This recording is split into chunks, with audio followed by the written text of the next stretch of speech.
Shohei Ohtani can play. It just depends on his tolerance for pain. The Chargers are alive while Bradley Bozeman was looking to kill, and internet trolls clowned USC's football attendance Friday. We will discuss what makes them the clowns. Good morning. I'm James. This is your daily dose of sports and start for the greatest sports city in the world, Los Angeles. This is the faithful Angelenos Morning Report. So it is October 28th, 2024, and then here is another reason why Los Angeles is the greatest sports city in the world.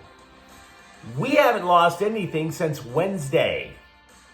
Beginning at midnight on Thursday, you name it, undefeated in football, pro and college, basketball, hockey, soccer, and oh, by the way, baseball. Los Angeles itself is on a 13-game winning streak. So welcome to the sanctum sanctorum of LA sports. If you like being in the know about LA, clickety-clack the like button. Clickety-clack the subscribe button. There's a notification bell. Hit that. It'll let you know when we drop new content. Sharing is caring. Let people know we exist. And by all means, comment. Now, before we go through the news and notes, a look at the scoreboard.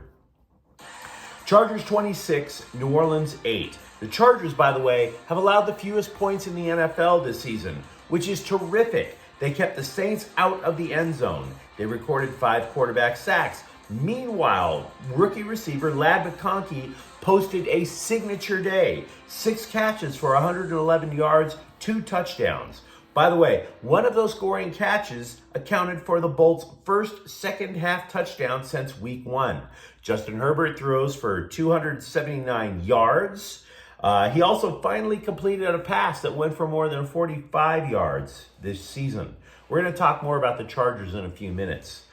LAFC 2, Vancouver 1. The Black and Gold take a lead in the best-of-5 first round of the MLS Cup playoffs. Dennis Bouanga, Christian Oliveira scored. Meanwhile today, Dodgers versus Yankees at 5. Game 3 of the World Series shifting over to Yankee Stadium. Walker Buehler and Clark Schmidt. And yes, Shohei Ohtani is playing, which makes me happy because I was about to list all of the strategic things that the Dodgers would have to do if he was either out for a couple of days, if they had to make a roster move. And then I realized, hey, dumbass, it's 3 a.m. and you're looking in the mirror like you just microdosed. Maybe get some sleep, stop hallucinating about schoolyard trauma, and wait for Dave Roberts to finally make a decision. So, here's what happened. The Dodgers, minus Ohtani, took the red-eye to New York after Saturday's win. Ohtani, meanwhile, goes out, gets an MRI yesterday, and much like we discussed on the channel, it isn't a question of whether he is able to play. It'll be about his pain tolerance.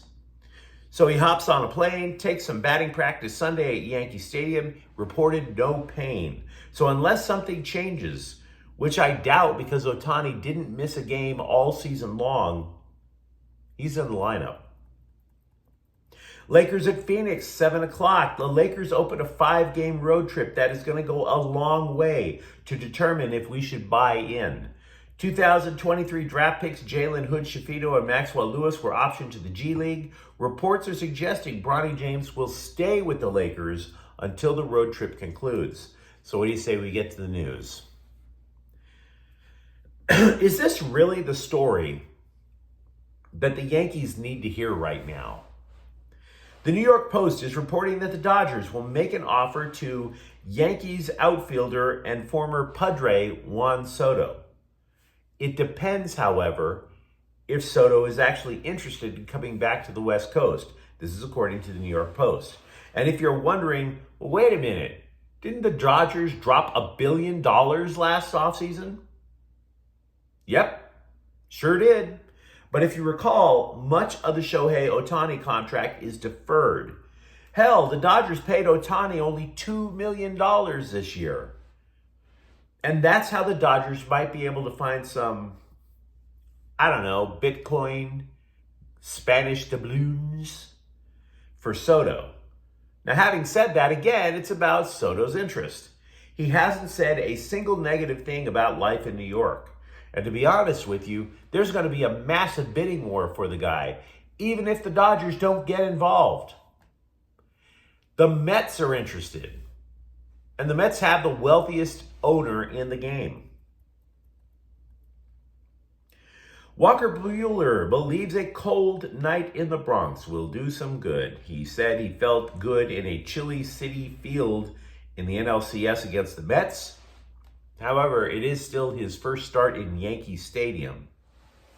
And by the way, Miguel Rojas said after missing the NLCS with an injury, he does want to play and can play.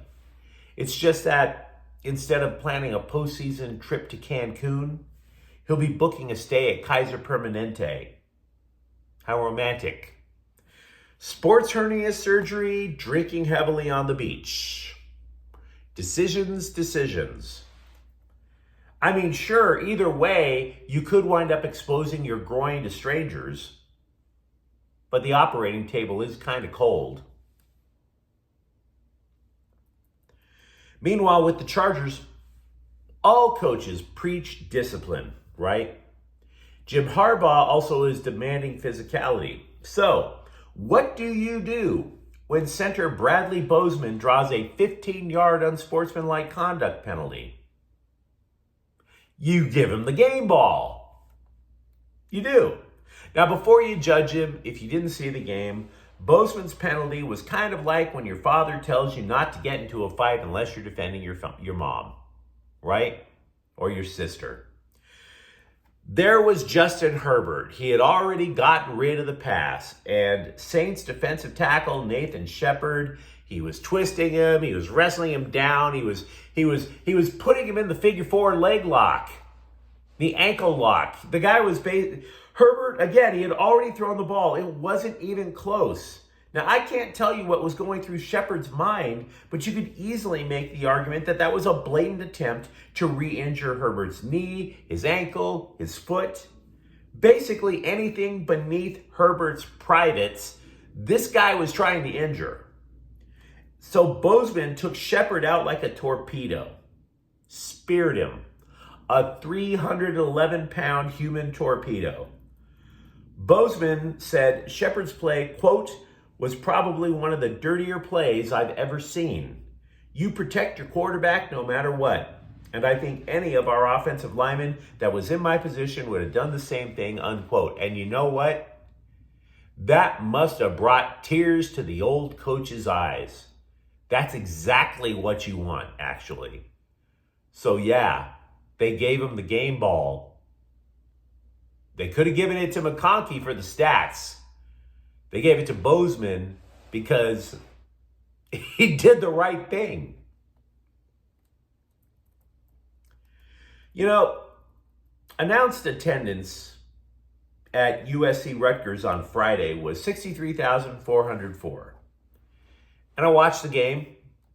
Didn't look like 63 grand. Didn't even look particularly close to 63 grand. So the scribes, people that you would assume took critical thinking classes in college, lowered their intellect, lowered themselves to the level of your common internet troll. Oh, USC isn't a legit football program because they can't draw. Oh no, not compared to the real football schools, not compared to Alabama's Institute of Inbreeding and the Triple Option. Oh, no, that's a real football school. Those people over at those schools spend like 5 minutes seducing their relatives and the remaining hour of every single day trying to find aluminum cans to turn into recyclable and then go get football tickets, right? I'm sure Baton Rouge, Louisiana had enough rabid sports fans to simultaneously fill Dodger Stadium, Crypto.com Arena, and a 78,000 seat football stadium. Or maybe, scribes, maybe internet, maybe, just maybe, Los Angeles is the only sports city in the world that can simultaneously support a World Series contender, 17-time NBA champion, and almost fill the Coliseum. if you took USC out of the equation for a moment, 71,722 people simultaneously attended Los Angeles area sports events Friday. If USC's attendance was legit, that meant 135,126 Angelenos simultaneously attended LA sports. Even if you took 20,000 fans out of the Coliseum, out of the announced attendance in the Coliseum, that amount is still more than the entire population of Athens, Georgia, Ann Arbor, Michigan, Tuscaloosa, Alabama, the cities that have the colleges of your last 4 college football champions. It's called math, people. It's called math. I realize people in these cities stop counting after they've used up all their fingers and toes. And I realize that makes for some really difficult conversations around the roadkill barbecue. But at the same time, know what the hell you're talking about. USC is in a major metropolis with a major metropolis sports mentality. The entire Deep South focuses on SEC football. We've got all kinds of things to focus on.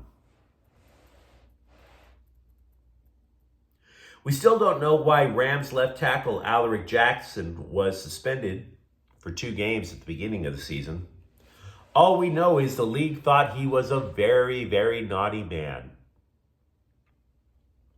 Considering those first 2 games, which were losses, you'd assume Jackson thought he had to shut the hell up and play his ass off once he returned. Well, guess what? He shut up and played his ass off. Jackson has only allowed 2 sacks of Matthew Stafford this season. By the way, the dude's a free agent at the end of the season. So that's going to be a cute little question for the Rams front office. Galaxy Assistant General Manager Mikey Stevens has left to become the head of recruitment for Chicago Fire.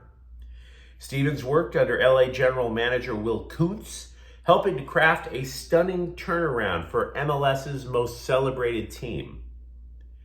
Here's the thing. He's going to have a tougher assignment with the Fire, which have been among the league's bottom feeders for years. So thanks for the help. Best of luck. You're going to need it. But you let me know what you think of the comments thread. Are you optimistic Ohtani can be a difference maker for the Dodgers in their pursuit of the world title? Where do you stand on cheap shotting a cheap shotter?